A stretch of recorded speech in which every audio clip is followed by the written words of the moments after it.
સુરતના અમરોલી ખાતે આવેલ ક્રિષ્ના એમ્બ્રોઇડરી ઇન્ડસ્ટ્રીયલ એકના કારખાનેદારો દ્વારા પ્રેસ રિપોર્ટર દ્વારા કરાતી હેરાનગતિના વિરોધમાં આવેદનપત્ર આપવામાં આવ્યું હતું।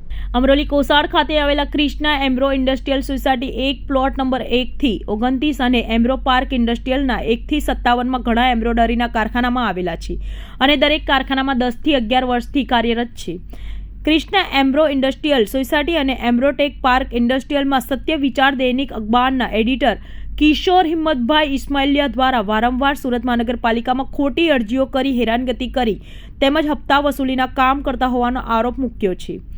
ક્રિષ્ના એમ્બ્રો ઇન્ડસ્ટ્રીયલ સોસાયટી અને એમ્બ્રોટેક પાર્ક ઇન્ડસ્ટ્રીયલમાં તમામ એમ્બ્રોઇડરીના કારખાનામાં લીગલ હોવા છતાં એમ્બ્રોઇડરી મશીન ચલાવવાની મંજૂરી હોવા છતાં સુરત મહાનગરપાલિકાના કર્મચારીઓ પણ સામેલ હોય તેમ તેઓની સાથે રહી કોઈપણ જાતની નોટિસ વગર વારંવાર સીલ મારવાની કામગીરી કરે છે અને સોસાયટીમાં વારંવાર સીલ મારવાથી વેપારીઓને ખૂબ જ નુકસાનનો સામનો કરવો પડે છે। તેમજ ક્રિષ્ના એમ્બ્રો ઇન્ડસ્ટ્રીયલ સોસાયટી 1માં આશરે 2000 થી 2500 લોકો રોજગાર મેળવી રહ્યા છે। હાલ આ સત્ય વિચાર દૈનિક અખબારના એડિટર કિશોર હિંમતભાઈ ઇસ્માઇલિયાની ઉપર ઘણા કેસો દાખલ થયા હોય પરંતુ પોલીસ દ્વારા પણ તેઓ ઉપર કોઈ કાર્યવાહી કરવામાં આવતી ન હોવાથી તેઓ બેફામ લોકોને હેરાન પરેશાન અને અભદ્ર શબ્દોના પ્રયોગ કરીને વેપારીઓને ધમકાવતા હોવાનો આરોપ લગાવ્યો છે।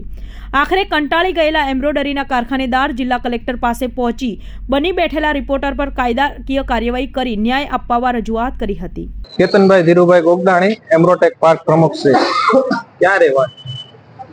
મોટા વરાછા 68 ઉત્તરાયણ।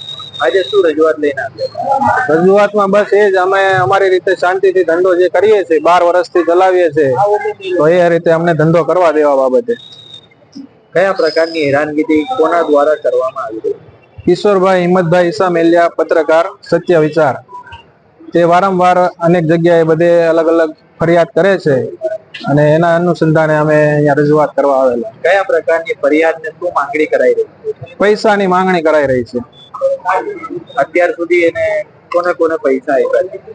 બધા જ મકાન વારાફરતી જે બનતા હોય જે તે સમયે બનેલા છે એ સમયે વારાફરતી બધાએ આપેલા છે પૈસા।